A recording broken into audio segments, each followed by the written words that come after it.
أعوذ بالله من الشيطان الرجيم بسم الله الرحمن الرحيم رحمۃ اللہ وبرکاتہ ان الحمد للہ نحمده ونستعینه ونستغفره ونعوذ باللہ من شرور انفسنا ومن سیئات اعمالنا من يهده الله فلا مضل له ومن يضلل فلا هادي له واشهد ان لا اله الا الله وحده لا شريك له واشهد ان محمدا عبده ورسوله يا أيها الذين آمنوا اتقوا الله حق تقاته ولا تموتن إلا وأنتم مسلمون يا أيها الناس اتقوا ربكم الذي خلقكم من نفس واحدة وخلق منها زوجها وبث منهما رجالا كثيرا ونساء واتقوا الله الذي تساءلون به والأرحام إن الله كان عليكم رقيبا يا أيها الذين آمنوا اتقوا الله وقولوا قولا سديدا يصلح لكم أعمالكم ويغفر لكم ذنوبكم ومن يطع الله ورسوله فقد فاز فوزا عظيما أما بعد فإن خير الحديث كتاب الله وخير الهدي هدي محمد صلى الله عليه وسلم وشر الأمور محدثاتها وكل محدثة بدعة وكل بدعة ضلالة وكل ضلالة في النار. شرح السنہ امام بربہاری کی عظیم کتاب، عظیم تالیف ہے. اس میں انہوں نے بہت سے ایسے مسائل کا تذکرہ کیا ہے جن مسائل کا تعلق عقیدہ سے ہے. وہ عقائد جو اہل سنت والجماعت مانتے ہیں، جنہیں تسلیم کرتے ہیں، جن پہ ایمان لاتے ہیں. اس کتاب کو کئی ایک مسائل میں تقسیم کر دیا گیا ہے. آج ہم 29واں مسئلہ پڑھیں گے. 28ویں مسئلے کا تعلق بھی حکمرانوں کے ساتھ تھا، خلفاء کے ساتھ تھا کہ ان کی اطاعت کرنی چاہیے، ان کی بات ماننی چاہیے، اور کبھی بھی آپ پہ کوئی ایسی رات نہ گزرے جس رات آپ سمجھتے ہوں کہ میں آزاد ہوں، میرا کوئی حکمران نہیں ہے، میرا کوئی خلیفہ نہیں ہے، میرا کوئی بادشاہ نہیں ہے، میرے اوپر کسی کی حکومت نہیں ہے. 29ویں مسئلے میں بھی وہی سلسلہ جاری ہے. یہاں پہ امام بربہاری کہہ رہے ہیں والحج والغزو مع الامام ماض، حج اور جہاد حکمران کے ساتھ جاری و ساری رہیں گے. وصلاۃ الجمعۃ خلفہم جائزہ، اور نماز جمعہ ان کے پیچھے بالکل درست ہوگی. ویصلی بعدہا 6 رکعات، اور نمازی کو چاہیے کہ نماز جمعہ کے بعد 6 رکعتیں ادا کرے. یفصل بین کل رکعتین، ہر 2 رکعتوں کے مابین فاصلہ رکھے، یعنی کہ سلام پھیرے. ہاکذا قال احمد بن حنبل، اسی طرح کہا ہے امام احمد بن حنبل رحمہ اللہ نے.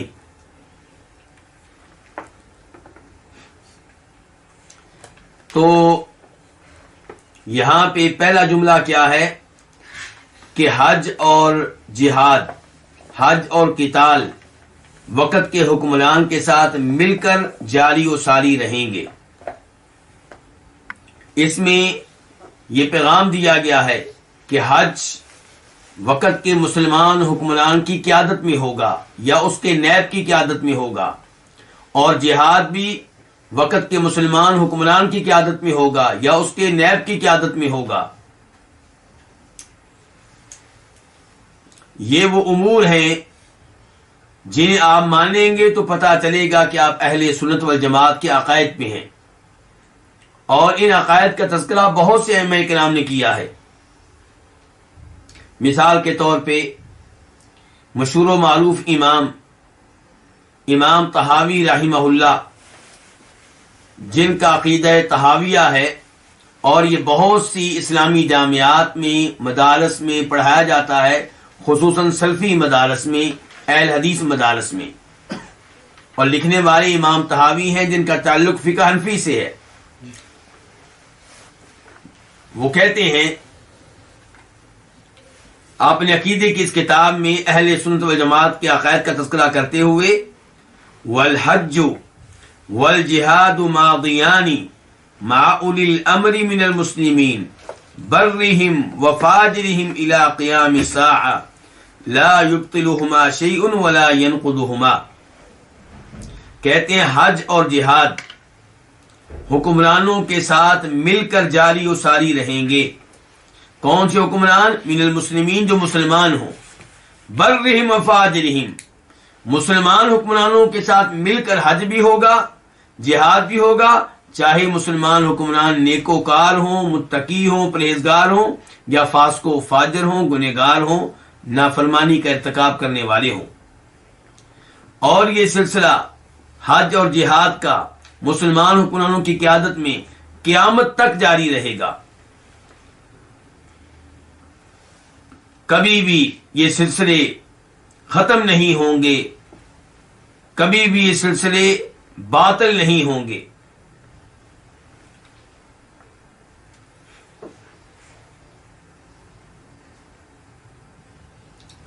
امام ابن ابی العز الحنفی، امام ابن ابی العز الحنفی جنہوں نے امام طحاوی کے عقیدے کی شرح لکھی ہے، وضاحت لکھی ہے،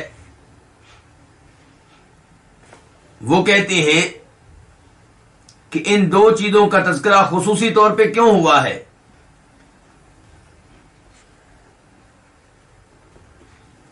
کہ یہ دو چیزیں حکمرانوں کی قیادت میں ادا کی جائیں گی. کہتے ہیں اس لیے کہ یہ دونوں چیزیں سفر سے تعلق رکھتی ہیں.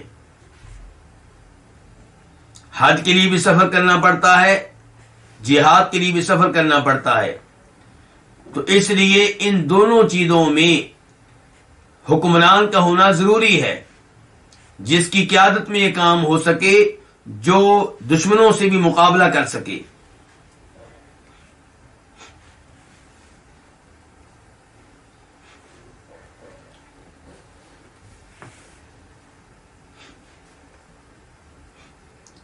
امام احمد بن حنبل رحمہ اللہ، ان کی بھی عقیدے کی مستقل کتاب ہے جس کا نام کیا؟ اصول السنہ.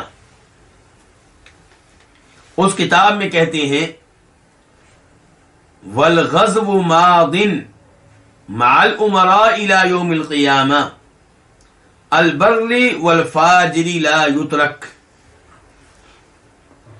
کہتے ہیں کہ جہاد حکمرانوں کے ساتھ مل کر قیامت کے دن تک جاری رہے گا، چاہے حکمران نیکوکار ہوں، متقی ہوں، پرہیزگار ہوں، یا فاسق و فاجر ہوں. لا یترک، جہاد کو ترک نہیں کیا جائے گا.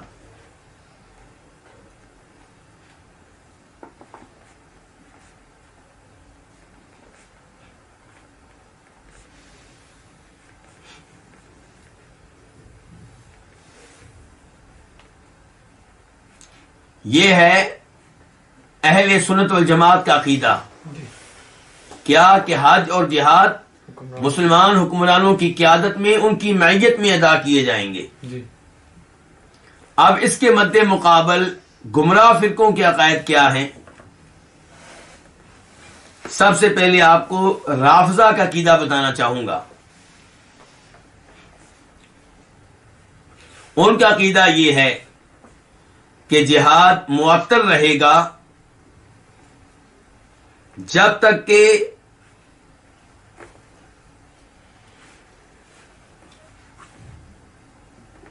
آل بیت میں سے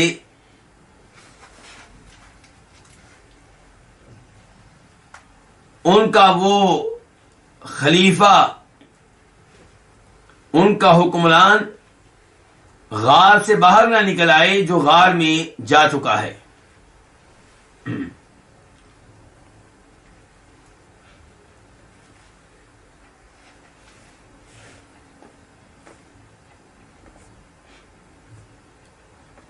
ہمارا کیا عقیدہ ہے کہ جہاد کبھی باطل نہیں ہوگا، ختم نہیں ہوگا، قیامت تک جاری رہے گا.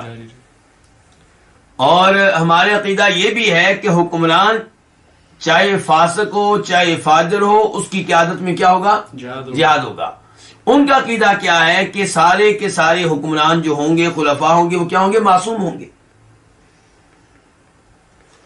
کیونکہ وہ یہ عقیدہ رکھتے ہیں کہ حکمرانی خاص ہے آل بیت کے ساتھ، جناب علی رضی اللہ عنہ اور ان کی اولاد کے ساتھ، اور یہ کہ ہر خلیفہ، ہر بعد میں آنے والا امام، اسے خلیفہ کون مقرر کرتا ہے؟ پہلا امام۔ کیسے؟ اللہ کی مرضی سے۔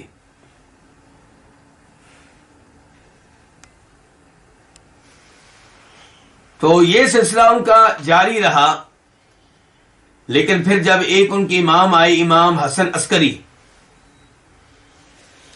تو ان کے ہاں اولاد نہ ہوئی، وہ بغیر اولاد کے تھے۔ اب عقیدہ وہ کیا بنا چکے تھے؟ عقیدہ یہ بنا چکے تھے کہ خلافت رہے گی جناب علی کی اولاد میں، اور جو امام اور خلیفہ ہوگا اس کا جو بیٹا ہوگا وہ خلیفہ بنے گا، اس کا بھائی نہیں بنے گا، حالانکہ بھائی بھی آل بیت میں سے ہے، لیکن وہ نہیں بن سکے گا۔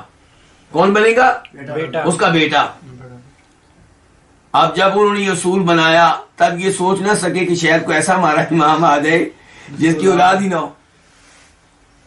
اب حسن عسکری آئے اور ان کی اولاد نہیں تھی۔ اب پھر انہوں نے اپنے عقیدے کو بچانے کے لیے کیا ہیلا تلاش کیا؟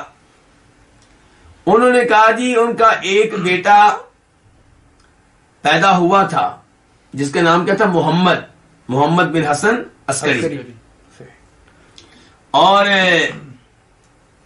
جب اس کے والد فوت ہوئے تو چھوٹی عمر کا تھا، لیکن جب 10 سال کی عمر کو پہنچا تو اپنے باپ کے گھر میں موجود ایک غار میں داخل ہو گیا، وہ ابھی تک نکل نہیں سکا۔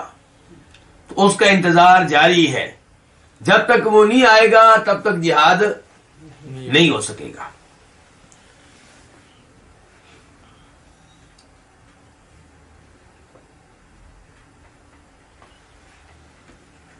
یہ کب غار میں داخل ہوا ہے؟ بقول ان کے 265 ہجری میں، جبکہ حقیقت یہ ہے کہ یہ جس کے بارے میں کہتے ہیں کہ غار میں داخل ہو گیا ہے، اس کا وجود ہی مشکوک ہے کہ وہ دنیا میں آیا بھی ہے کہ نہیں ہے، پیدا ہوا بھی ہے کہ نہیں۔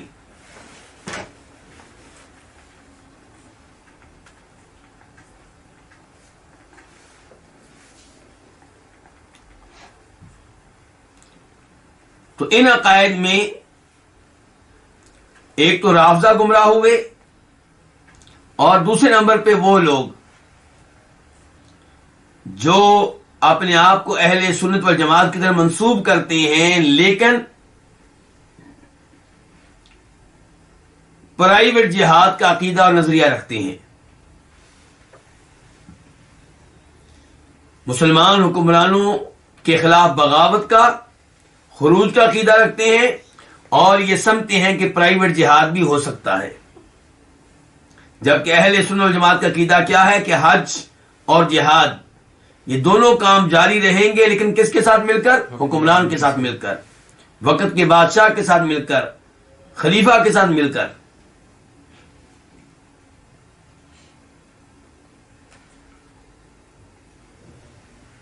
چاہے وہ فاسق ہو فاجر ہو۔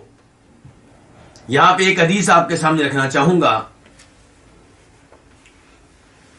اس حدیث کو امام مسلم رحمہ اللہ روایت کرتے ہیں،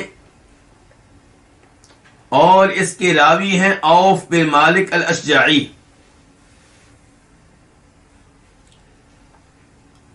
فرمایا نبی کریم صلی اللہ علیہ وسلم نے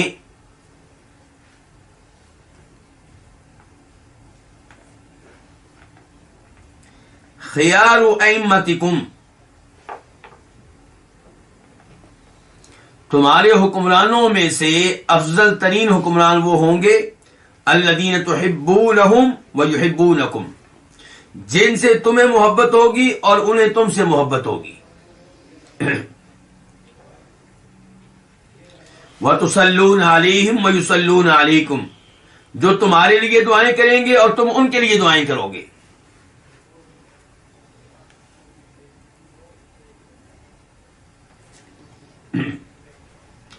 وشرار ائمتکم، اور تمہارے بدترین حکمران وہ ہوں گے الذین تبغضونہم ویبغضونکم، جن سے تمہیں نفرت ہوگی اور انہیں تم سے نفرت ہوگی. وتلعنونہم ویلعنونکم، تم ان پہ لعنتیں کرو گے اور وہ تم پہ لعنتیں کریں گے. یہ کہ تم کہو گے ہمارا یہ حکمران لعنتی ہے، اور وہ عوام کے بارے میں کہیں گے یہ عوام جو ہے بڑی لعنتی ہے. قال اوف بن مالک اشجعی کہتے ہیں ہم نے کہا یا رسول اللہ افلا ننابذهم عند ذلك، جب ایسے حکمران آئیں تو ہم انہیں تلوار کے ذریعے اقتدار سے ہٹانے کی کوشش نہ کریں. قال لا، آپ نے کہا نہیں یہ کام نہیں کرنا. ما اقاموا فیکم الصلاۃ، جب تک وہ تم میں نماز قائم کرتے رہیں. الا، یہ الفاظ سننے والے ہیں، آپ کہتے ہیں الا من ولی علیہ والن، جس کا کوئی حکمران بنا فرآہ، تو اس نے اسے دیکھا کہ یاتی شیئا من معصیت اللہ، کہ وہ اللہ کی معصیت پہ مشتمل کوئی کام کرتا ہے. فلیکرہ ما یاتی من معصیت اللہ، تو وہ اس معصیت سے نفرت کرے جس کا وہ ارتکاب کرتا ہے، اس گناہ سے نفرت کرے جس کا وہ حکمران ارتکاب کرتا ہے. ولا ينزعن يدا من طاعته، لیکن اس کی اطاعت سے اپنا ہاتھ نہ کھینچے. اس حدیث پہ غور کریں. حکمران فرمایا بدترین، لیکن اس کے باوجود ان کی اطاعت کرنی ہے. گناہوں کا وہ ارتکاب کرتے ہیں، معاصی کا وہ ارتکاب کرتے ہیں، کون ہوئے؟ فاسق و فاجر. تو پھر بھی کہا جا رہا ہے ان کی اطاعت کیا رہے؟ جاری رہے. ان کی اطاعت سے ہاتھ کھینچنے کی اجازت نہیں ہے.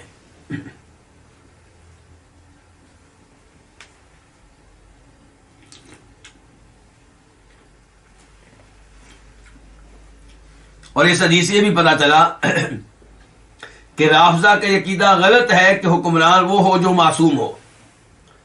اب یہاں پہ آپ دیکھیں کہ آپ بتا رہے حکمران ایسے آئیں گے جو معاصی کا ارتکاب کریں گے، گناہوں کا ارتکاب کریں گے.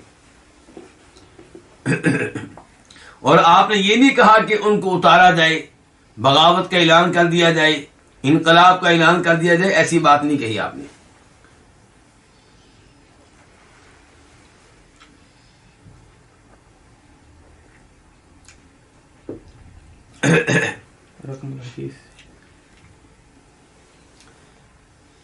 دوسرا جملہ جو ہے اس مسئلے کا، اس میں امام بربہاری کہہ رہے ہیں وصلاۃ الجمعۃ خلفہم جائزہ، اور نماز جمعہ ان کے پیچھے درست ہوگی. یعنی کہ آپ یہ نہ سمجھیں کہ چونکہ فاسق و فاجر ہے اس لیے ان کے پیچھے میری نماز نہیں ہوگی. ان کے فاسق و فاجر ہونے کے باوجود آپ کی نماز ان کے پیچھے درست ہوگی، اس حکمران کے پیچھے بھی، اس کے بنائے گئے گورنروں کے پیچھے بھی. اور اگر وہ کسی امام کو مقرر کر دیتے ہیں کسی مسجد میں اور امام فاسق و فاجر ہے تو اس کے پیچھے بھی آپ کی نماز درست ہوگی.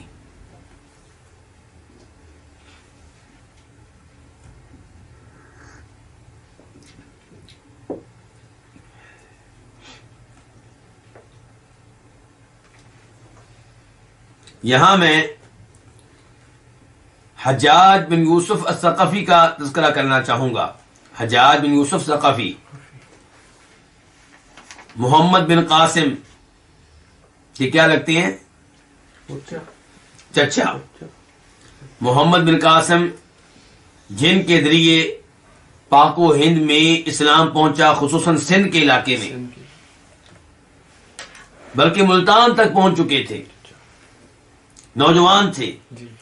انہیں اس سائڈ پہ جہاد کے لیے بھیجنے والے کون تھے؟ حجاج بن یوسف ثقفی، ان کے چچا. حجاج بن یوسف ثقفی کے بارے میں یہ معروف ہے کہ وہ فاسق و فاجر قسم کا حکمران تھا. امام حسن بصری کہتے ہیں کہ ان الحجاج عذاب اللہ.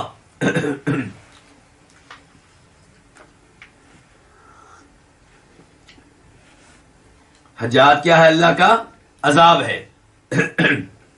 فلا تدفعوا عذاب اللہ بأیدیکم.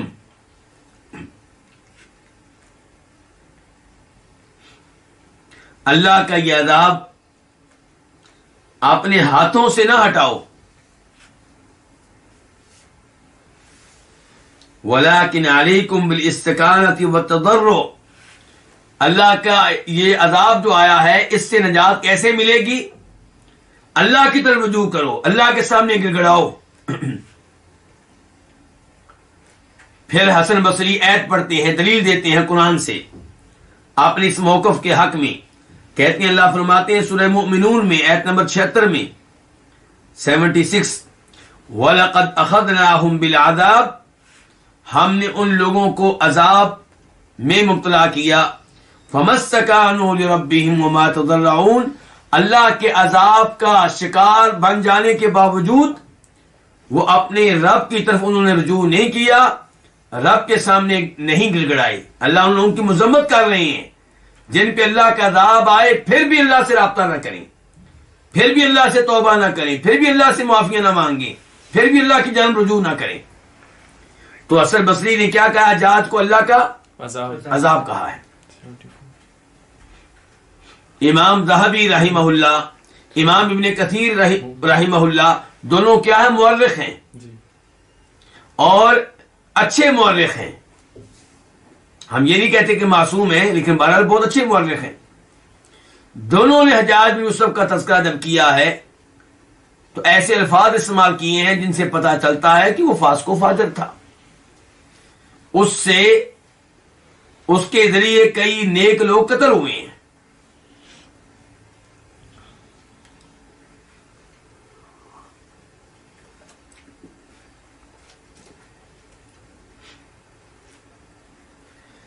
بتانا یہ چاہتا ہوں کہ اس حجاج کے بارے میں، اس حجاج کے ساتھ جو گورنر بن چکا تھا مکہ وغیرہ کا، یہ پورا علاقہ اس کی قیادت میں تھا، اس کی عمارت میں تھا. آپ دیکھیں، اسی لیے سندھ میں لشکر کس نے بھیجا؟ حجاج نے. کیونکہ عراق، مکہ، مدینہ، یہ سارے علاقے اس کی قیادت میں تھے.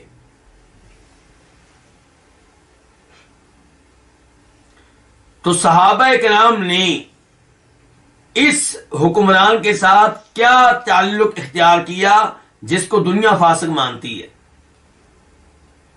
کہنا ہی چاہتا ہوں. ایک روایت آپ کے سامنے رکھوں گا. روایت بخاری شریف کی ہے، نمبر اس کا 1660 ہے، 1660.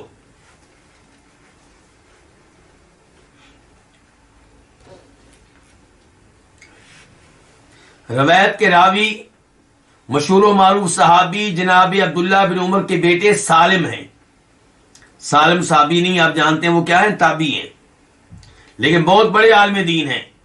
ان کے بارے میں کہا جاتا ہے کہ یہ فقہائے سبع میں سے ہیں، کہ مدینہ کے 7 بڑے علماء کرام میں سے ایک ہیں. یہ کہتے ہیں کہ کتب عبد الملک ابن مروان الی الحجاج، کہ عبد الملک بن مروان جو خلیفہ وقت تھا اس نے حجاج بن یوسف کو خط لکھا.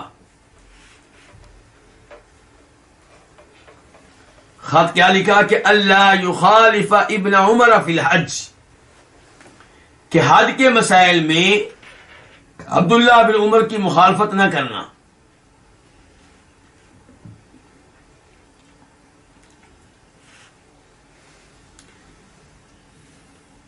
فجاء ابن عمر وانا معه. عبداللہ بن عمر کے بیٹے سالم کہتے ہیں کہ عبداللہ بن عمر میرے والد آئے، میں بھی ان کے ساتھ تھا. کب؟ یوم عرفہ، عرفات کے دن. ہی نزالت الشمس، لیکن 9 ذو الحجہ یوم عرفات، اور سورج جو ہے ڈل چکا ہے، زوال کا وقت شروع ہو چکا ہے. تو والد صاحب آئے، فصاح عند سرادق الحجاج، تو وہ حجاج کے خیمے کے پاس پہنچ کر، خیمے کی کناتوں کے پاس پہنچ کر اونچی اونچی آواز سے اسے بلانے لگے. کس کو بلا رہے ہیں؟ حجاج بن یوسف ثقفی. یہاں پہ رک جائیے. آج اگر علماء کرام وقت کے بادشاہ سے ملاقات کریں، اس کے ساتھ دین کے مسائل میں تعاون کریں، تو لوگ شدید تنقید کرتے ہیں، کہتے ہیں یہ تو درباری ملا ہے، یہ حکومت سے ملا ہوا ہے. جی. لوگ یہ سوچ کیوں رکھتے ہیں؟ کیونکہ وہ دیکھتے ہیں کہ حکمرانوں سے چند غلطیاں ہو رہی ہیں، حکمرانوں سے گناہ کے کئی کام ہو رہے ہیں، تو لوگ چاہتے ہیں کہ علماء کرام فوراً استعفیٰ دے دیں. کیا کر دیں؟ استعفیٰ دے دیں. اور کہہ دیں کہ ہم آپ کے ساتھ تعاون نہیں کریں گے. بھائی حکمران اگر استعفیٰ دے دیں تو کیا آپ سمجھتے ہیں کہ علماء کرام اگر استعفیٰ دے دیں تو آپ کیا سمجھتے ہیں کہ حکمران قیادت چھوڑ دیں گے؟ وہ کہیں گے نہیں جی آپ تشریف لائیں، قیادت آپ سنبھال لیں. ایسا تو کبھی نہیں ہوگا. جی.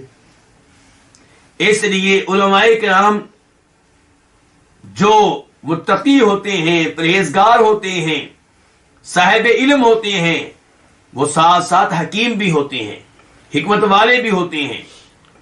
وہ چاہتے ہیں کہ ہم ایسے حکمرانوں کے ساتھ ساتھ چلیں، ان کی رہنمائی کریں، انہیں برائی سے تنہائی میں، علیحدگی میں روکتے بھی رہیں اور دین کی طرف ان کی رہنمائی بھی کرتے رہیں. حکمران آپ سے کہے کہ ہمیں نماز پڑھائیں، حکمران آپ سے کہے کہ آپ حج کروائیں، حکمران آپ سے دین کے مسئلے سیکھے اور آپ کہیں کہ میں نہیں تمہیں مانتا، میں نہیں بتاؤں گا، تو آپ کے ایسا کرنے سے کیا ہو جائے گا؟ آپ کو حکم دیا گیا ہے کہ آپ دین کے مسائل میں لوگوں کی رہنمائی کریں. جیسے عام لوگ گنہگار ہوتے ہیں پھر بھی آپ ان کی رہنمائی کرتے ہیں، ایسے ہی حکمران کی رہنمائی کریں، چاہے وہ گنہگار ہو، چاہے وہ فاسق و فاجر ہو. تو عبداللہ بن عمر صحابی ہیں، اور حکمران کون ہے؟ حجاج بن یوسف، جس کو دنیا کیا مانتی ہے؟ فاسق و فاجر. اوپر سے آرڈر آیا تھا گورنر کو، حجاج بن یوسف کو، کہ ان سے مل کر حج کرنا ہے اور کروانا ہے. تو عبداللہ بن عمر اگر موجودہ سوچ رکھتے تو کہتے جاؤ تم ظالم ہو، تم نے اتنے اللہ کے ولیوں کو قتل کیا، میں تم سے کوئی تعاون نہیں کروں گا. لیکن آپ دیکھیں خود آئے عبداللہ بن عمر. جی. اور ساتھ بیٹے ہیں سالم. تو جب عبداللہ بن عمر نے اسے وعدے دی فخرجا، تو وہ نکلا. کون؟ حجاج بن یوسف. حجاج بن یوسف. وعلیہ ملحفۃ معصفرہ، اور اس نے ایک بڑی چادر پہن رکھی تھی جو تقریباً زرد رنگ کی تھی. فقال ما لک یا ابا عبد الرحمن، حجاج نے کہا ابو عبد الرحمن کیا ہوا؟ مجھے وعدے دے رہے تھے، خیریت تو ہے؟ فقال الرواح ان كنت تريد السنہ، اگر سنت میں عمل کرنا چاہتے ہو تو نکلو. کیا مطلب؟ ابھی تک تم خیمے میں بیٹھے ہوئے ہو، جی. اب خیمے سے نکلو اور نکل کے کیا دو؟ خطبہ دو. موجودہ دین کیا کہتا ہے کہ فاسق و فاجر حکمران کا خطبہ آپ کیوں سنیں؟ اس کی تقریر آپ کیوں سنیں؟ آپ کو تو احتجاج کرنا چاہیے، آپ کو تو جلوس نکالنا چاہیے. لیکن یہاں پہ عبداللہ بن عمر کہہ رہے ہیں اس شخص سے جسے وقت کے حکمران نے گورنر مقرر کیا ہے اور حج کی ذمہ داری اسے سونپی ہے، اس سے کہہ رہے ہیں بھائی نکلو. ان کے خطبہ کون دے گا؟ حجاج دے گا.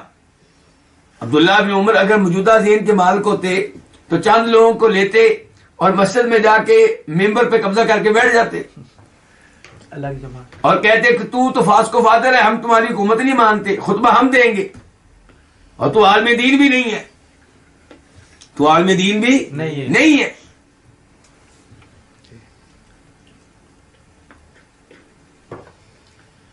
تو یہاں پہ عبداللہ بن عمر کیا کہہ رہے ہیں؟ ان کنت تريد السنہ، اگر سنت پہ عمل کرنا چاہتے ہو تو نکلو. قال هذه الساعة، کہنے اتنی جلدی؟ قال نعم، عبداللہ بن عمر نے کہا بالکل، وقت ہو چکا ہے. قال فانظرنی حتی افیض علی رأسی. عبداللہ بن عمر نے کہا کہ پھر حجاج نے کہا آپ ایسا کریں، عبداللہ بن عمر سے کہا کہ مجھے کچھ وقت دیں تاکہ میں اپنے سر پہ پانی بہا لوں. یہ مسئلہ ہمارا موضوع نہیں ہے آج کا، لیکن اشارہ کر دوں، اس کا مطلب ہے حالت احرام میں غسل کیا جا سکتا ہے، سر کے بالوں کو دھویا جا سکتا ہے. چنانچہ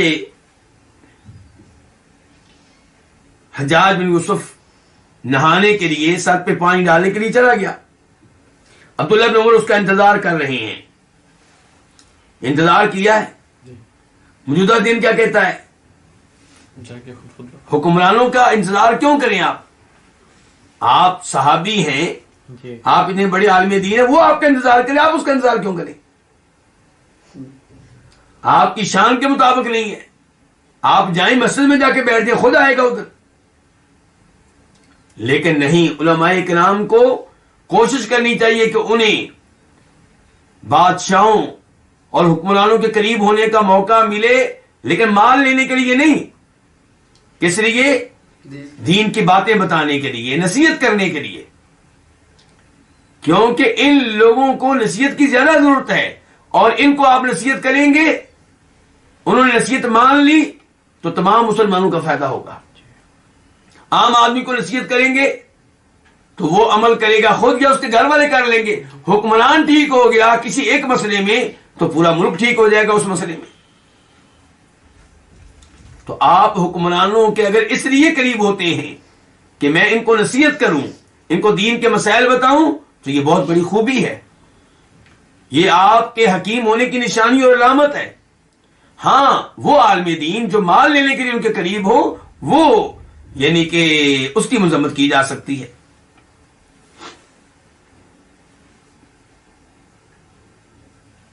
سالم کہتے ہیں کہ پھر حجاج نکلا، فسار بینی و بین ابی، میرے اور میرے ابو کے درمیان میں وہ چل رہا ہے.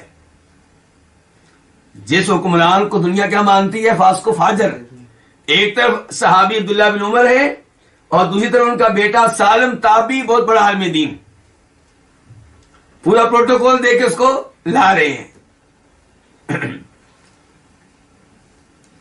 فقلت، تو میں نے کہا، یہ کون کہہ رہے ہیں؟ سالم. ان کنت تريد السنة فاقصر الخطبہ وعجل الوقوف.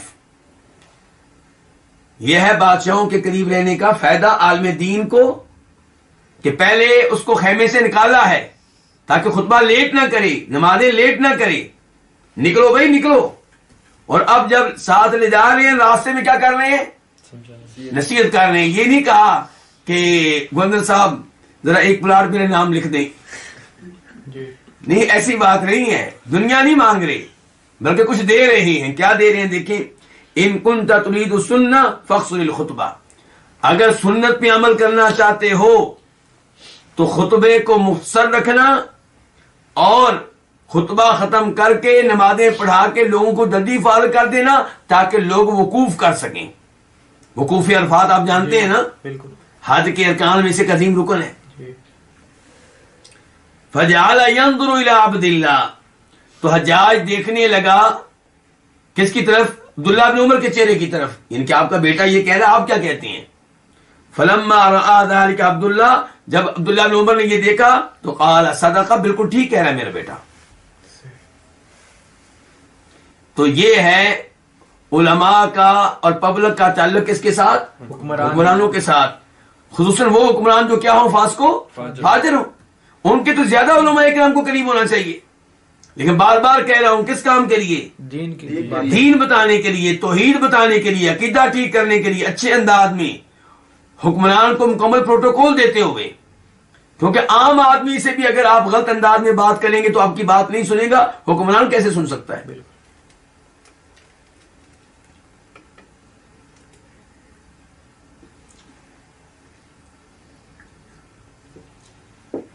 صحابہ اکرام رضوان اللہ علیہ مجمعین حجاج بن یوسف کے پیچھے نمازیں بھی پڑھتے رہے، خطبہ بھی سنتے رہے. آپ دیکھیں نا، یہ خطبہ سننے جا رہے ہیں. کون سا خطبہ؟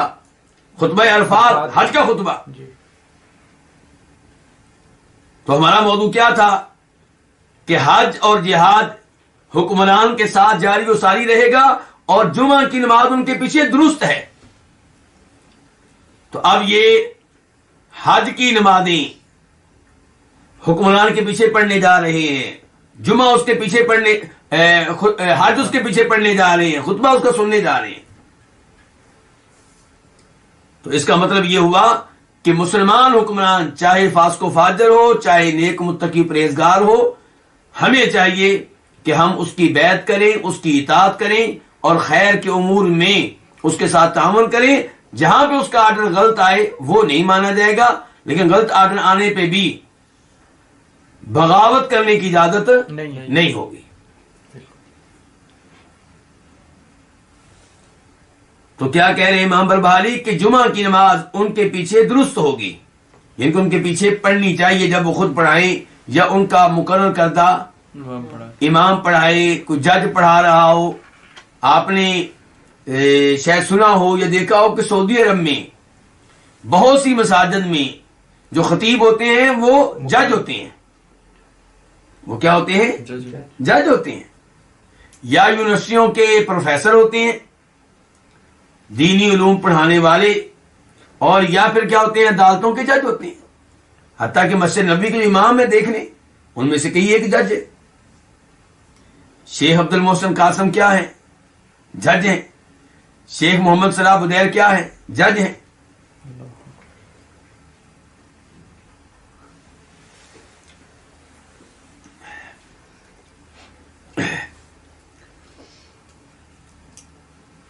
اس کے بعد بلکہ یہاں پہ امام احمد بن حنبل کا قول میں نقل کرنا چاہوں گا. امام احمد بن حنبل سے کہا گیا صلاۃ الجمعۃ والعیدین جائزۃ خلف الائمۃ البر والفاجر ما داموا یقیمونها. یہ سوال کیا جا رہا ہے کہ امام صاحب آپ یہ بتائیں کہ نماز جمعہ اور نماز عید یہ اس حکمران کے پیچھے درست ہوگی جو فاسق و فاجر ہو؟ تو کہنے لگے نعم بالکل. امام احمد کا یہ فتویٰ, امام احمد کا یہ قول امام خلال نے اپنی کتاب السنہ میں نقل کیا ہے. اور آپ سب جانتے ہیں کہ امام احمد بن حنبل رحمہ اللہ کے ساتھ حکمرانوں نے کیا سلوک کیا اور انہوں نے حکمرانوں کے ساتھ کیا سلوک کیا. امام احمد بن حنبل کے زمانے کے حکمران گمراہ فرقے معتزلہ سے متاثر ہو گئے اور انہوں نے یہ عقیدہ اپنا لیا کہ قرآن کریم اللہ کی صفت نہیں ہے بلکہ اللہ کی کیا ہے؟ مخلوق ہے. ہمارا عقیدہ یہ ہے کہ قرآن اللہ کا کلام ہے, اللہ کی یہ گفتگو ہے, اللہ کا یہ قول ہے, تو اس لیے اللہ کی صفت ہے. وہ کہتے ہیں نہیں, یہ اللہ کی مخلوق ہے, اللہ کی صفت نہیں ہے. یعنی کہ اللہ رب العزت نے یہ کلام کسی اور چیز میں پیدا کر دیا, اس نے کلام کیا تو اس کا یہ کلام ہے. جیسے میرا کلام جو ہے, آپ کا کلام یہ کیا اللہ کی مخلوق ہے, کوئی شک نہیں اس میں. بالکل میں جو گفتگو کر رہا ہوں, آپ جو گفتگو کرتے ہیں وہ کیا ہے؟ وہ اللہ کی کیا ہے؟ مخلوق ہے. تو کہتے تھے قرآن بھی اللہ کی مخلوق ہے, اللہ کی صفت نہیں ہے. امام احمد بن حنبل کہتے تھے کہ یہ کیا ہے؟ اللہ کی صفت ہے. امام احمد بن حنبل کو اپنے اس عقیدے پہ ڈٹ جانے کی وجہ سے بہت سی پریشانیوں کا سامنا کرنا پڑا. انہیں قید کیا گیا, انہیں کوڑے مارے گئے, انہیں سزائیں دی گئیں.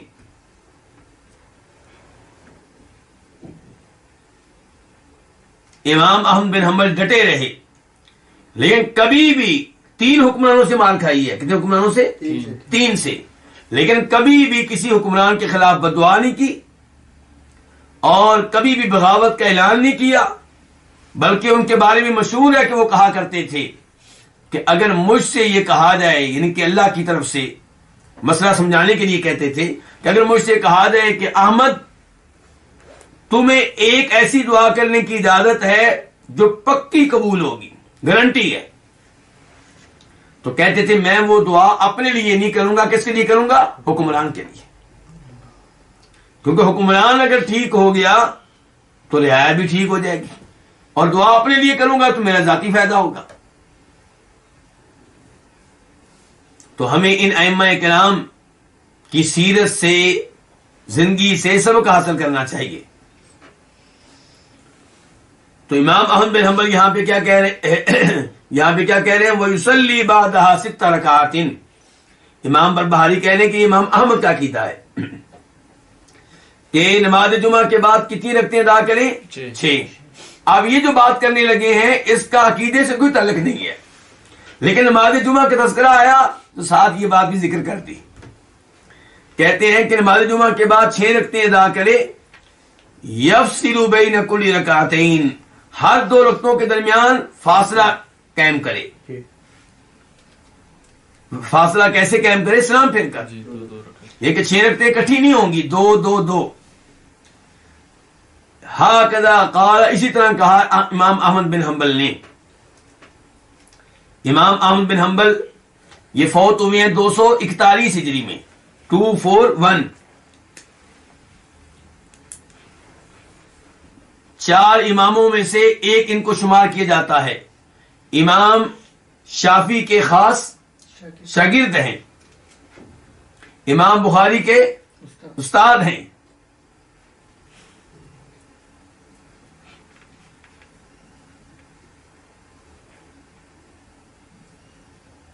ان کی اپنی حدیث کی کتاب ہے بہت بڑی، جسے کیا کہتے ہیں؟ مسند احمد.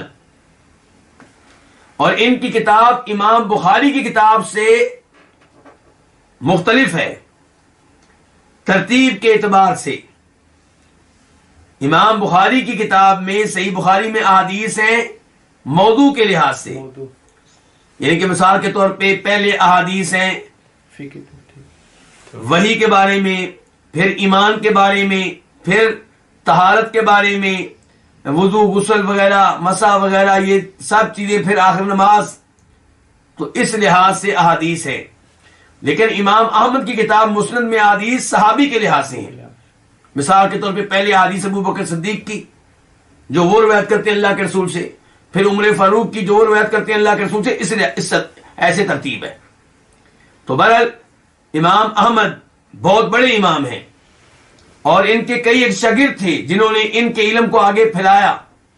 حتیٰ کہ امام احمد بن حنبل کے شاگردوں نے اور شاگردوں کے شاگردوں نے امام احمد کو وہ حیثیت دے دی کہ باقاعدہ ان کے اقوال، ان کے فتاوی ایک سکول کی حیثیت اختیار کر گئے، ایک مکتبہ فکر کی حیثیت اختیار کر گئے، ایک مسلک کی حیثیت اختیار کر گئے.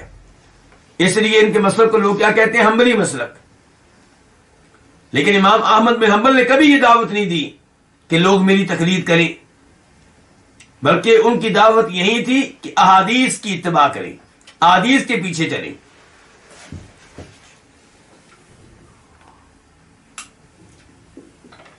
تقلید سے منع کیا کرتے تھے، روکا کرتے تھے. تو یہاں پہ جمعہ کے بعد کی رکعتیں بتائی جا رہی ہیں. یہ تو آپ جانتے ہیں کہ نماز جمعہ سے پہلے سنتے نہیں ہیں. پبلک میں مشہور ہے کہ نماز جمعہ سے پہلے کی سنتے ہیں، نماز جمعہ کے بعد کی سنتے ہیں. لیکن صحیح بات یہ ہے کہ نماز جمعہ سے پہلے کوئی سنتے نہیں ہیں. نماز جمعہ سے پہلے کیا ہے؟ نوافل، خصوصاً تحیت المسجد. فرماتے ہیں نبی کریم صلی اللہ علیہ وسلم، جب بھی تم اس کی مسجد میں آئے تو 2 رکعتیں پڑھے بغیر نہ بیٹھے. بخاری مسلم کی حدیث ہے. بلکہ نبی کریم صلی اللہ علیہ وسلم خطبہ دے رہے تھے تو ایک صحابی سلیک الغطفانی وہ آ کر بیٹھ گئے. آپ نے خطبہ روک کر پوچھا، سلیک 2 رکعتیں ادا کی ہیں؟ کہنے لگے نہیں. فرمایا اٹھو اور 2 رکعتیں ادا کرو. اس سے آپ اندازہ لگا سکتے ہیں تحیت المسجد کا کہ خطبہ ہو رہا ہے تب بھی آپ 2 رکعتیں ادا کریں گے، اگرچہ مختصر ادا کریں گے. تو کہنے کا مطلب یہ ہے کہ نماز جمعہ سے پہلے سنتے نہیں ہیں. نفل ہیں جتنے آپ پڑھ لیں، 2 پڑھ لیں، 4 پڑھ لیں، 6 8 10 12، جتنے آپ پڑھتے رہیں انشاءاللہ ٹھیک ہوں گے. لیکن نماز جمعہ کے بعد سنتے ہیں وہ کتنی ہے؟ یہاں پہ امام بربہاری بتا رہے ہیں 6، اور نسبت کر رہے ہیں اس قول کی کس کی طرف؟ امام احمد بن حنبل کی. امام احمد بن حنبل کی طرف. ہم دیکھتے ہیں احادیث سے ہمیں کیا ملتا ہے اس بارے میں. پہلے نمبر پہ وہ حدیث جسے عبداللہ بن عمر روایت کرتے ہیں.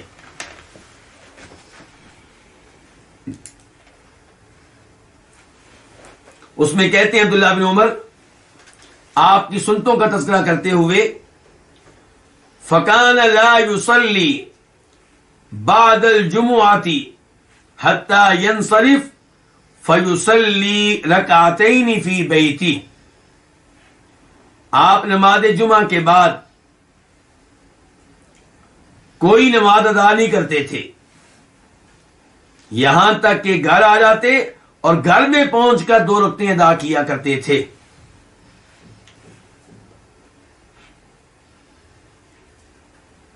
یہ مسلم شریف کی حدیث کے الفاظ ہیں. نمبر ہے 882 882 اور بخاری میں اس کا نمبر ہے 937 937. تو یہ پہلی حدیث تھی، حدیث ابن عمر. جی.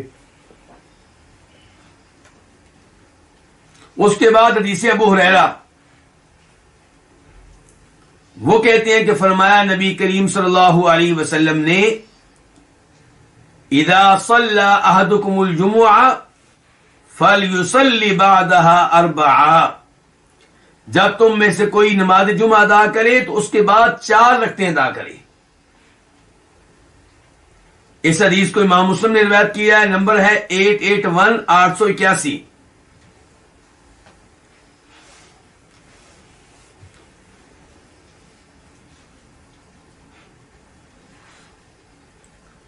اس حدیث کے راویوں میں سے ایک راوی ہے سہیل، اور غالباً یہ سہیل بن ابو صالح ہیں.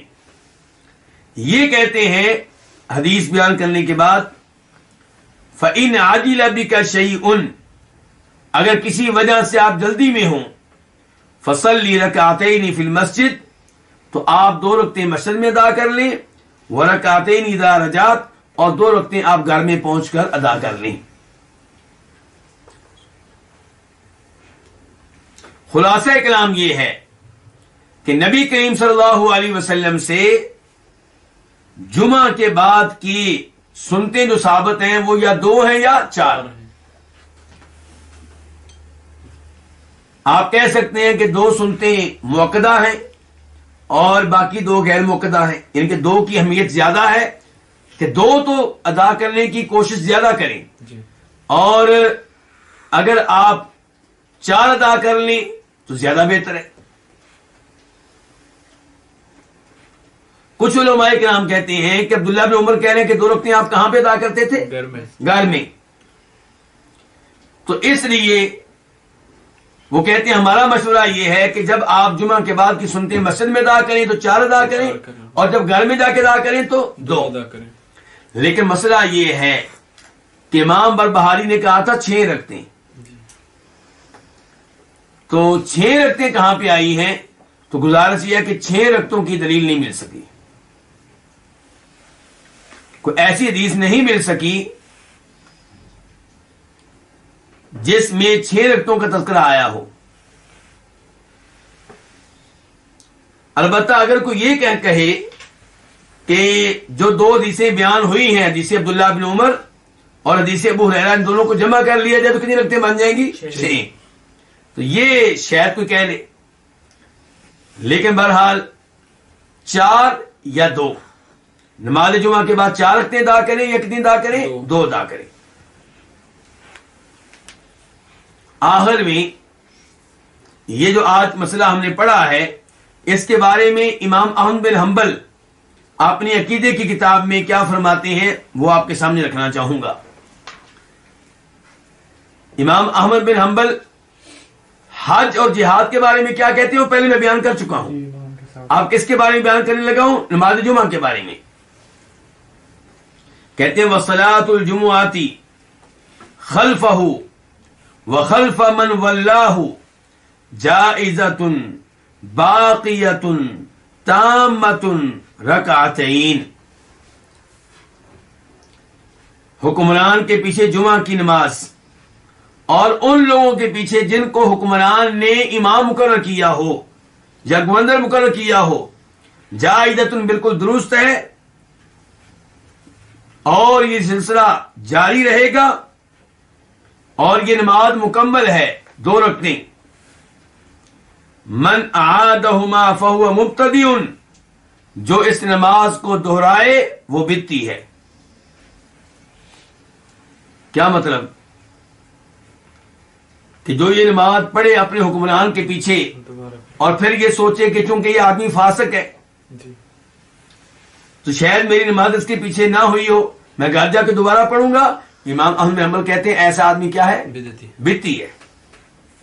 کیونکہ اللہ کے رسول نے کیا کہا تھا کہ آپ نے ان کے پیچھے نمازیں پڑھنی ہیں، صحابہ کرام ان کے پیچھے نمازیں پڑھتے رہے، اور آپ کہیں جی میں ان کے پیچھے نہیں پڑھوں گا تو پھر آپ کیا ہے؟ بدعتی ہیں۔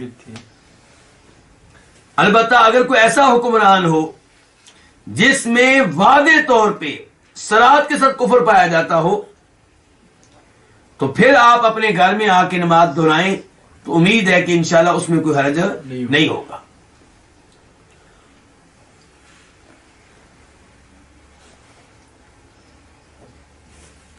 تو لیکن اس حکمران پہ کفر کا فتویٰ آپ نہیں لگائیں گے، یہ بھی خیال رہے۔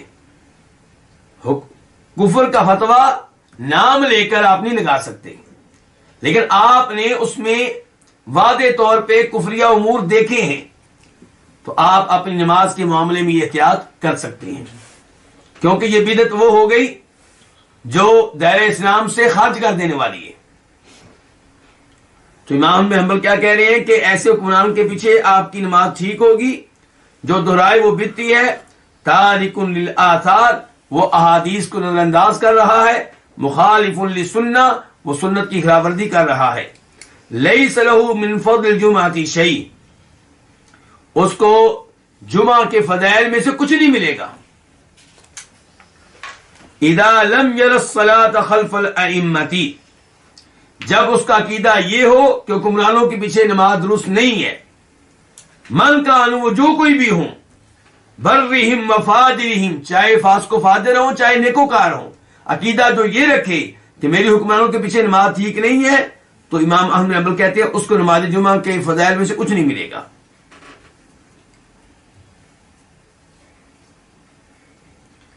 کہتے ہیں فالسنۃ بأن یصلی معہم رکعتین، سنت طریقہ یہ ہے کہ آپ ان کے ساتھ 2 رکعتیں ادا کریں۔ کون سی 2 رکعتیں؟ نماز جمعہ کی۔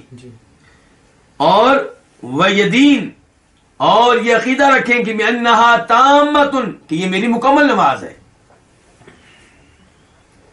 لا یکن فی صدرک من ذلک شک، اس بارے میں آپ کے دل میں کوئی شک و شبہ نہیں رہنا چاہیے، کوئی تردد نہیں رہنا چاہیے۔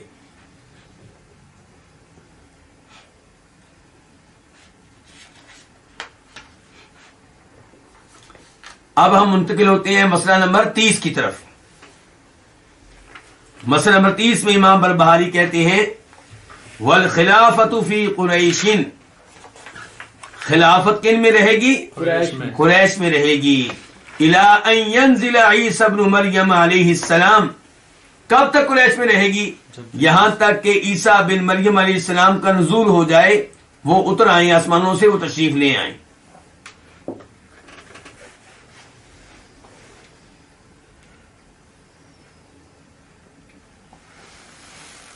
اب یہاں پہ ایک طرف تو ان کا عقیدہ غلط ثابت ہوا، کن کا؟ جو کہتے ہیں کہ خلافت حق ہے صرف آل بیت کا، جناب علی رضی اللہ عنہ اور ان کی اولاد کا، کسی اور کو امامت کا خلافت کا حق نہیں ہے۔ جبکہ صحیح بات یہ ہے کہ خلافت کن کا حق ہے؟ قریش کا۔ اس میں آل بیت بھی داخل ہیں، دوسرے لوگ بھی داخل ہیں، کیونکہ قریش ایک وسیع و عریض قبیلہ ہے۔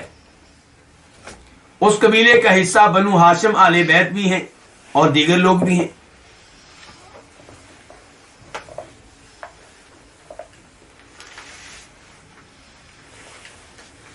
آپ دیکھیں کہ پہلے خلیفہ کون بنے ہیں؟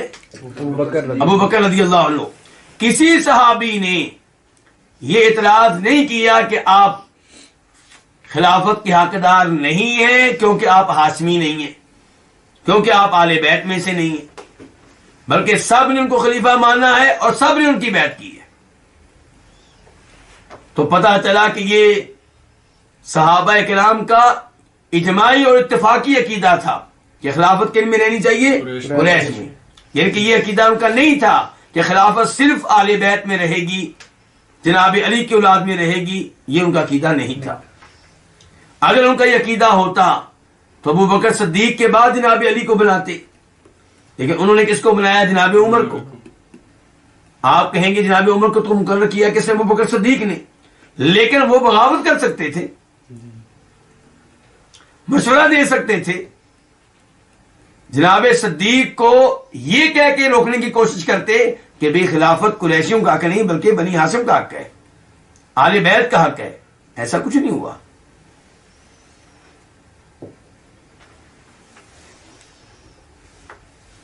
اب وہ احادیث آپ کے سامنے رکھنا چاہوں گا جن سے ہمارا یہ عقیدہ ثابت ہوتا ہے جو ابھی ہم نے پڑھا ہے کہ خلافت کن میں رہے گی؟ قریش میں رہے گی. پہلی حدیث بخاری شریف کی نمبر 3500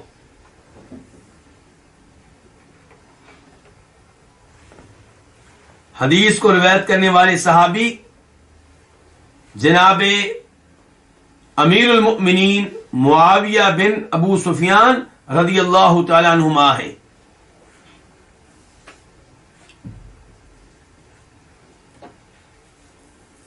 اور آپ جانتے ہیں کہ معاویہ رضی اللہ عنہ ہمارے خلفاء میں سے ایک خلیفہ ہے. جی. کیا نمبر ہے ان کا خلافت میں؟ 5 4 5 چھٹا نمبر ہے ان کا. حضرت حسن رضی ابو بکر، عمر، عثمان، علی، حسن، معاویہ رضی اللہ تعالیٰ عنہم. اللہ ان سب پہ راضی ہو چکا، اللہ ان سب پہ راضی ہو جائے. تو جناب معاویہ کی حدیث ہے، ان کی بیان کردہ حدیث ہے.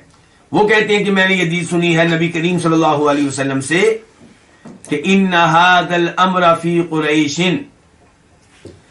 کہ یہ معاملہ یعنی کہ خلافت کا معاملہ، اقتدار کا معاملہ، بادشاہت کا معاملہ فی قریش کن میں رہے گا؟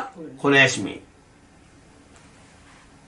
لا یعادیہم احد الا کبہ اللہ علی وجہہ، اس معاملے میں جو بھی ان سے دشمنی برتے گا اللہ تعالیٰ اسے اس کے چہرے کے بل اوندا کر دے گا، اللہ اسے ذلیل و رسوا کر دے گا.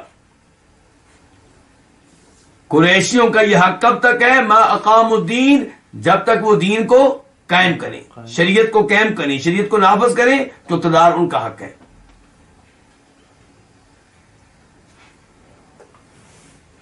دوسری حدیث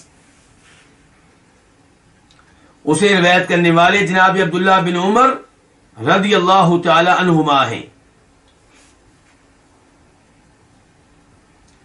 حدیث بخاری کی ہے 3501 3501 اور مسلم شریف کی ہے 1820 1820. اس حدیث میں فرماتے ہیں نبی کریم صلی اللہ علیہ وسلم لا یزال ھذا الامر فی قریش، یہ معاملہ، اقتدار کا معاملہ، بادشاہت کا معاملہ، خلافت کا معاملہ ہمیشہ قریش میں رہے گا. لفظ کیا بولا آپ نے؟ لا یزال، ہمیشہ. ما بقی منہم اثنان، جب تک کہ ان میں دو بھی آدمی موجود ہیں خلیفہ انہی میں سے کوئی بنے گا.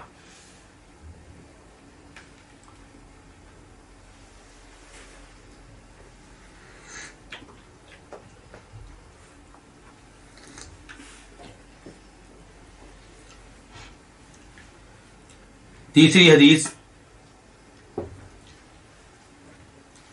اسے امام ابن ابی شیبہ اپنی کتاب المصنف میں لے کر آئے ہیں اور اس کا نمبر میں نوٹ نہیں کر سکا.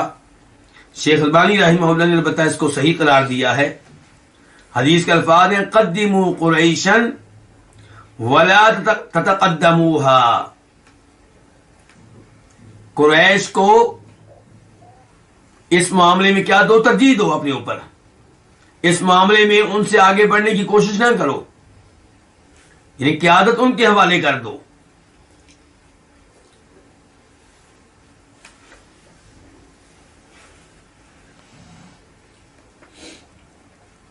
یاد رہے کہ یہ سب احادیث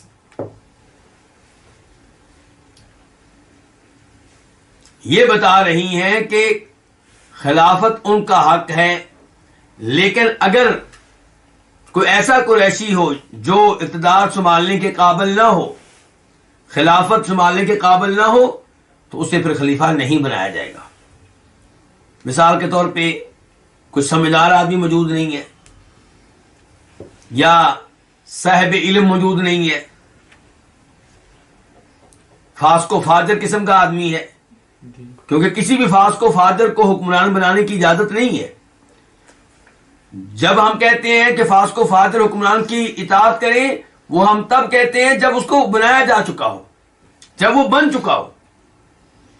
پھر وہ قریشی نہ بھی ہو تب بھی اس کی اطاعت کی جائے گی. لیکن جب بنانے کی باری آئے گی، معاملہ آپ کے ہاتھ میں ہو، تو پھر آپ کس کو خلیفہ مقرر کریں گے؟ جو کیا ہو، نیک ہو، عالم دین ہو، قریشی ہو.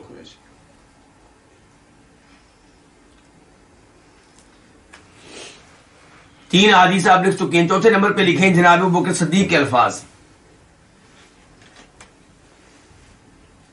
آپ جانتے ہیں کہ جب اللہ کے رسول علیہ الصلوۃ والسلام فوت ہوئے تو انصاری لوگ ایک جگہ جمع ہوئے سقیفہ بنی ساعدہ میں، اور انہوں نے طے کیا کہ اللہ کے رسول علیہ السلام دنیا سے جا چکے، اب ہمیں آگے بڑھنا چاہیے اور اپنے میں سے کسی نہ کسی کو بڑا مقرر کرنا چاہیے، خلیفہ مقرر کرنا چاہیے. اس اجتماع کے بارے میں، اس میٹنگ کے بارے میں اطلاع مل گئی کس کو؟ جناب ابو بکر کو اور جناب عمر کو.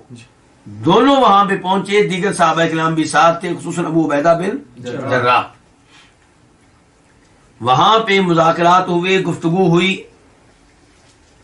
تو ایک انصاری شخص جو خطیب تھا، اس نے اپنی خطابت کے انداز میں بتایا کہ ہمارے کیا فضائل ہیں، ہماری اسلام کے لیے کیا خدمات ہیں، ہماری کیا قربانیاں ہیں، تو اس لیے اقتدار ہمارا حق بنتا ہے.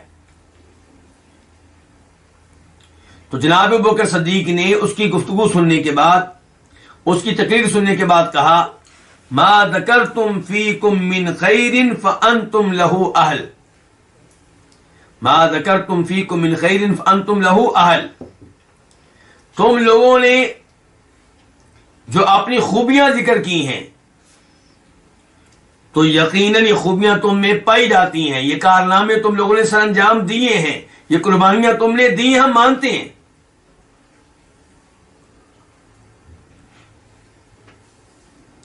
وَلَن يُعْرَفَ هَذَا الْأَمْرُ إِلَّا لِهَذَا الْحَيِّ مِنْ قُرَيْشٍ. لیکن اقتدار قریشیوں کے پاس رہا ہے، انہی کے پاس رہے گا.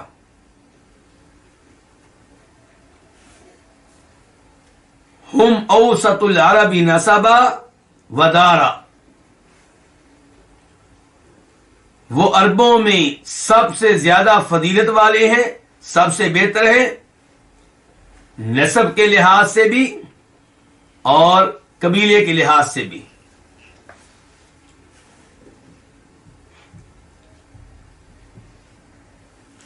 آپ یہ بھی کہہ سکتے ہیں نسب کے لحاظ سے بھی اور اس لحاظ سے بھی کہ وہ کہاں کے ہیں؟ مکہ کے ہیں.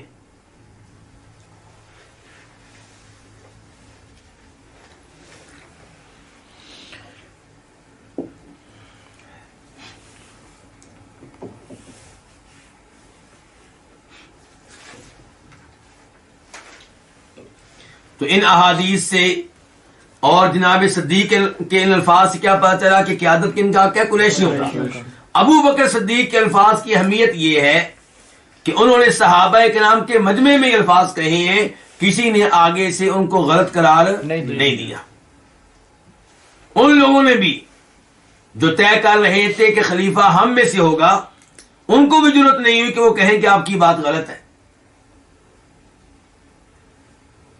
اس سے آپ اندازہ لگا سکتے ہیں کہ اس بات کی اسلام میں کیا اہمیت ہے۔ تو اب واپس آئیں آپ امام بربہاری کے الفاظ کی طرف۔ وہ کہہ رہے ہیں خلافت قریش میں ہوگی کب تک؟ الی ان ینزل عیسی ابن مریم، اس وقت تک جب نزول فرمائیں گے کون؟ عیسیٰ بن مریم علیہ السلام۔ اس عبارت میں امام بربہاری اشارہ کر رہے ہیں ایک دو احادیث کی طرف۔ احادیث کیا ہے؟ احادیث بتانے سے پہلے احادیث کا مفہوم بتا دوں۔ جب عیسیٰ علیہ السلام نزول فرمائیں گے تو اس وقت مسلمانوں کا حکمران کون ہوگا؟ امام مہدی۔ اور امام مہدی کے بارے میں اللہ کے رسول نے وضاحت کی ہے صلی اللہ علیہ وسلم نے، آپ نے پشین گوئی کی ہے، آپ نے بشارت دی ہے کہ وہ میری نسل میں سے ہوگا، وہ آل بیت میں سے ہوگا۔ اس کا مطلب یہ کہ جناب عیسیٰ علیہ السلام جب آئیں گے تب بھی حکمران کون ہوگا؟ ایک قریشی ہوگا۔ حکمرانی کا آغاز بھی قریشیوں سے ہوا تھا، اللہ کے رسول کے بعد ابوبکر صدیق، اور اختتام بھی قریشی کے اوپر ہوگا۔ اب احادیث آپ لکھ لیں اس بارے میں۔ اچھا، وہ مہدی جو ہوگا اس کا نام کیا ہوگا؟ محمد بن عبداللہ، سیدہ فاطمہ کی اولاد میں سے ہوں گے۔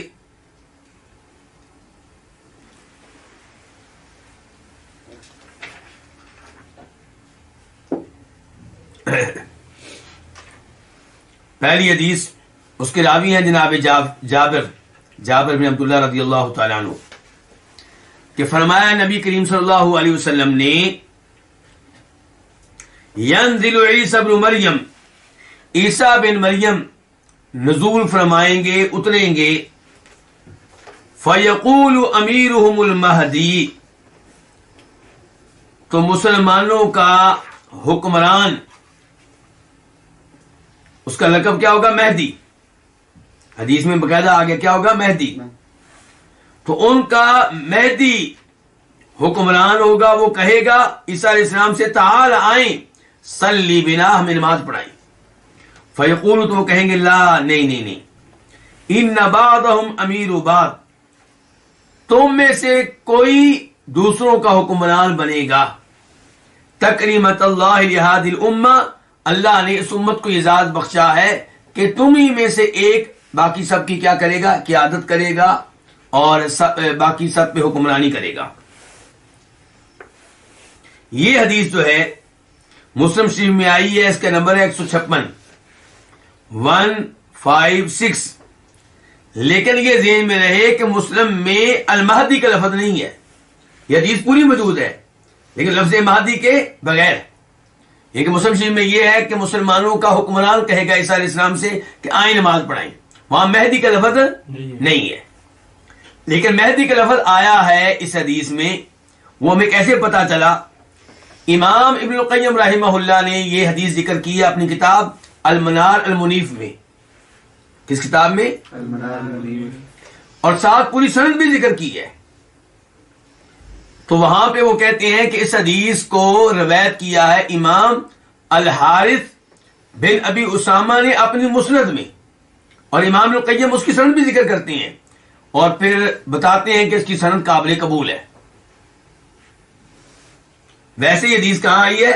مسلم شریف، لیکن لفظ مہدی کے ساتھ کہاں آئی ہے؟ مسند الحارث ابن ابی اسامہ میں۔ ایک یہ حدیث ہو گئی۔ دوسری حدیث امام ابن ماجہ روایت کرتے ہیں، اور حدیث کا نمبر ہے 4085 4085۔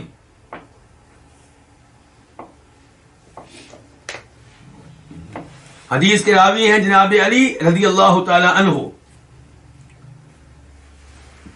کہ فرمایا نبی کریم صلی اللہ علیہ وسلم نے، المہدی منا، اہل البیتی، مہدی ہم میں سے ہوگا، یعنی آل بیت میں سے ہوگا، میرے خاندان میں سے ہوگا. یصلحہ اللہ فی لیلۃ، اللہ تعالیٰ اسے ایک ہی رات میں تیار کر دیں گے. شیخ البانی رحمہ اللہ نے اس حدیث کو صحیح قرار دیا ہے اپنی کتاب الصحیحہ میں، اور اس کا وہاں پہ نمبر ہے 2371 2371.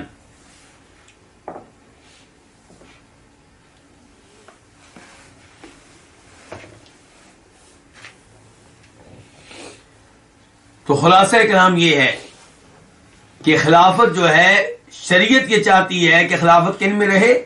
قریشیوں میں رہے. اور یہ سلسلہ کب تک رہے گا؟ عیسیٰ بن مریم علیہ السلام کے نزول تک. لیکن میں پھر بتا دوں کہ اگر کوئی غیر قریشی خلیفہ بن چکا ہے، حکمران بن چکا ہے، تو اس کی اطاعت کی جائے گی. اس وجہ سے بغاوت کرنے کی اجازت نہیں ہے کہ بھئی تو قریشی نہیں ہے اس لیے ہم بغاوت کرتے ہیں، ایسا نہیں ہے. بلکہ فاسق و فاجر خلیفہ بن جائے اور وہ اقتدار سنبھال لے تو تب بھی بغاوت کرنے کی اجازت نہیں ہے. اللہ رب العزت سے دعا ہے کہ اللہ تعالی ہمیں اپنے عقائد اہل سنت کے عقائد کے مطابق بنانے کی توفیق عنایت فرمائے. وصلی اللہ تعالی علی نبینا محمد وعلی آلہ وصحبہ اجمعین.